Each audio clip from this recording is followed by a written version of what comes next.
ఇలా వర్షం వస్తే మనకు అందరికి ఇబ్బంది కలుగుతుంది రేపు అనే ఆలోచన ఉన్నట్టయితే ఇట్లాంటివి జరగదని చెప్పి మా అభిప్రాయం అండి. Right sir. ఇదే విషయంపై రామచంద్ర గౌడ్ గారి దగ్గర వెళ్తాం. రామచంద్ర గౌడ్, ప్రస్తుతం ఒక విషయం మనం అని అనుకుందాం. ఎప్పుడైతే పాత నగరంలో హైదరాబాద్ కానివ్వండి, ఇంతకుముందు గతంలో ఉన్న ఏదైతే కట్టారో సరే కట్టేశారో దానికి సంబంధించింది దానికి సరైన పద్ధతిలో డ్రైనేజ్ వ్యవస్థ లేదు అని అనుకుందాం. వాస్తవానికి ఎప్పుడైతే కట్టారో అప్పుడు కూడా డ్రైనేజ్ వ్యవస్థ చాలా పక్కడబందిగా ఉండే. కానీ ఈరోజు ఎంతో అభివృద్ధి చెందిన గచ్చిబౌలి ప్రాంతంలో వెడల్పైన రోడ్లతో అతిపెద్ద నిర్మాణాలు చేపట్టిన తర్వాత కూడా ఈరోజు గచ్చిబౌలి పరిస్థితిని ఇలా పడవలు తీసుకొచ్చి అక్కడ వారిని సురక్షిత ప్రాంతాలకు చేర్చడం జరిగింది. ఇంకొక విషయం ఏంటంటే ఈరోజు మనం ప్రతిష్టాత్మకంగా తీసుకున్న గణేష్ ఎవరైతే ఉన్నారో ఖైరతాబాద్ గణేష్ వద్ద ఒక పెద్ద రౌడీ షీటర్ అక్కడ నాలా మీద ఆక్రమించుకొని అంత పెద్ద షెల్టర్స్ కట్టారు. వారికి సంబంధించిన వారికి వారికి అప్పుడు చూడలేదా? అక్కడనే కదా హెడ్ ఆఫీస్ ఉన్నది, మున్సిపల్ అదే ఆఫీస్. అక్కడనే చింతల్ బస్తీ ప్రాంతం మొత్తం అపార్ట్మెంట్ మొత్తం నీట మునిగిపోయింది. అలాగే ఈరోజు మనం కాప్రా చెరువు చూస్తే మొత్తం కాప్రా చెరువు మొత్తం ఈరోజు ఆక్రమణకు గురైంది. ఉప్పల్ చెరువు ఆక్రమణ అయింది, నల్ల చెరువు ఆక్రమణకు గురైంది. ఇప్పుడు మనం చెప్తున్నట్టుగా ఎల్లమ్మ చెరువు పరికి చెరువు మన కుకట్పల్లి వైపు వెళ్తే ప్రతి చెరువులో ధ్వంసం చేసుకుంటూ ఈరోజు మనమే అక్రమాలకు పాల్పెంటూ అడ్డంగా గోడలు కడుతూ ఈరోజు ప్రభుత్వాలు దోషులు పెట్టడం ఎంతవరకు సమంజసమని మీరు అనుకుంటారు?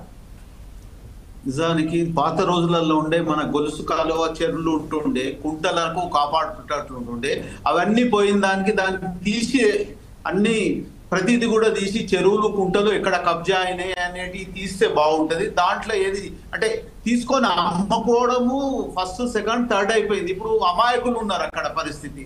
దాని గురించి కూడా ఆలోచన చేయాలి.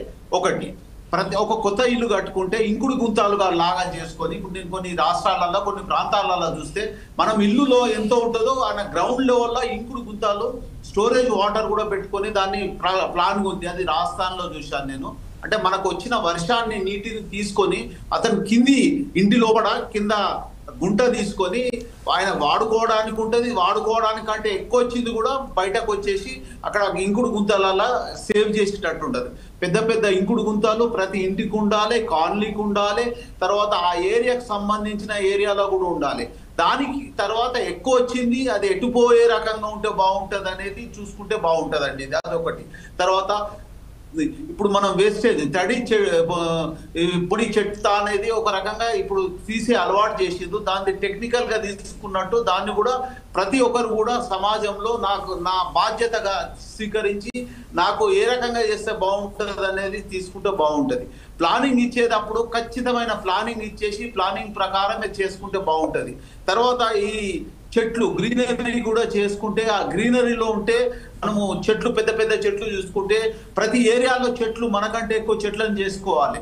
ఒక ఇంట్లో ఒక 10 మంది ఉన్నాము, నలుగురం ఉంటే ఒక మినిమం ఒకరికి 3-4 చెట్లు ఉండేటట్టు ఉండాలి. ఇప్పుడు వర్షం నీరైనా డ్రైనేజ్ నీరైనా చెట్లు లోపలికి ఇంకుడు గుంత లాగా పోయి గ్రౌండ్ లెవెల్లో మనం పైన ఎంత ఉందో కింది భాగంలో కూడా రోడ్ల లాగా అట్టడుగులా వెళ్ళిపోతాయి. ఈ ఇంకుడు గుంతలతోనైనా ఆ ప్లాస్టిక్ తోని కూడా ఇంతకుముందు ప్లాస్టిక్ పైప్ లాగా లోపల పెట్టేసి అంటే ఇప్పుడు ఒక డ్రిల్ వేస్తే మనం ఎట్లుంటుందో ఆ డ్రిల్ లాగా అండర్ గ్రౌండ్ అంటే ఒక 20 మీటర్లు 30 మీటర్లు 50 మీటర్లు పోయే వరకు కూడా మనం ఇంకుడు గింతలు చేసే ప్లాన్ ఉంటుంది.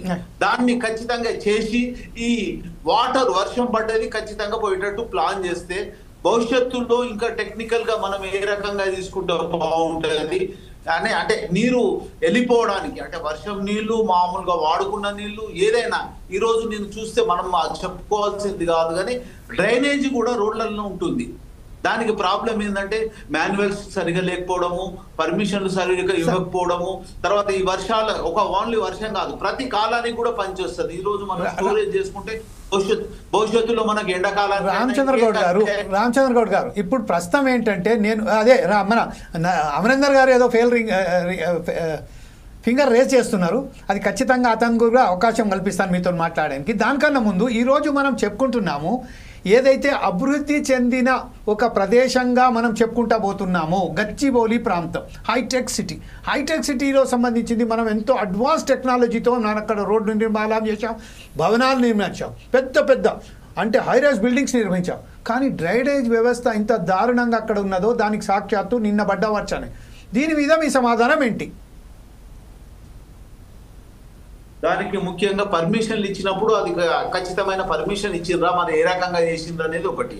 ఇప్పటికైనా ఏంటంటే చెట్లు ఎక్కువ చేసేసి ఆ డ్రైనేజీ వ్యవస్థ టోటల్ గా పోవడానికి, ఇప్పుడు వచ్చిన 11%, 12 degrees వాటర్ కాదు, 20 degrees కంటే ఎక్కువ, అంటే సాంద్రత, అంటే ఎక్కువ వర్షపాతం వచ్చినా ఏది వచ్చినా బయటకు పోవడానికి ఉండాలి. ఇప్పుడు అక్కడ ఆగకుండా బయటకు పోవడానికి ఏ రకంగా చేస్తే బాగుంటుంది? దానికి టెక్నికల్ గా ఎన్నో కాలుగా వస్తుంది. దాన్ని మేధావులతో పర్మిషన్ తీసుకొని దాని మేధావులు ఏ రకంగా చేస్తే చెప్తే బాగుంటుందని భవిష్యత్తు, అంటే ఇవి ఈ రోజు జరిగిన సంఘటనను మన కనువిప్పుగా చూసుకోవాలి. భవిష్యత్తులో జరగకుండా దానికి ఏ రకంగా చేస్తే బాగుంటుంది? ఎవరి అమరేందర్ గారు ఏదో మీతో అడగబోయారు. అమరేందర్ గారు కూడా ఇప్పుడు రామచంద్ర గౌడ్ గారితో మీరేమో అడగాల్సినారు. అలాగే 2 మీటర్లు 3 మీటర్లు కాదు, ఇంకా 20 మీటర్ల వరకు లోపలికి పోయేటట్టు ఉండాలి.